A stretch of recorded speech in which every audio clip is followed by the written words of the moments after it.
Drake doubled down on his hometown identity and wrote a nostalgic love letter to Toronto during his fourth house Saturn return in late 2015. We're now on to the fourth episode of our Celebrity Saturn Return series, where I go through examples of celebrity Saturn returns through the houses to just show you an example of how Saturn returns play out in every house of the zodiac. For a little astrological context, the Saturn return is an astrological transit that everyone goes through between the age of 27 to 30, and it's a time when Saturn tests you, asks you to take responsibility, grow up, and align more fully with the person that you're supposed to be, even when you're challenged. Drake had his Saturn return in Sagittarius in the fourth house in November of 2015.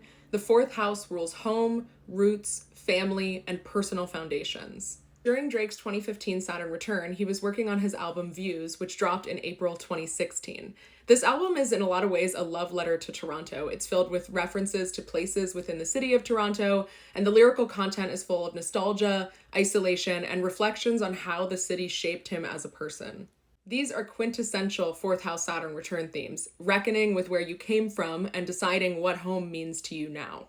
And beyond the music, he was also literally building a home at this time. He purchased a plot of land in fall 2015, and he spent the next several years building a mega mansion on the lot in Toronto. He said that the project demonstrated his desire to forever remain solid in the place I was born. Because I was building it in my hometown, I wanted the structure to stand firm for 100 years. I wanted to have a monumental scale and feel. It will be one of the things I leave behind, so it had to be timeless and strong. I don't think you can get more literal than that when it comes to a fourth house Saturn return. Drake's fourth house Saturn return was about anchoring his identity and reconciling with his origin story. And I think that both the house and views speak to the isolation that is often the cost of fame and success.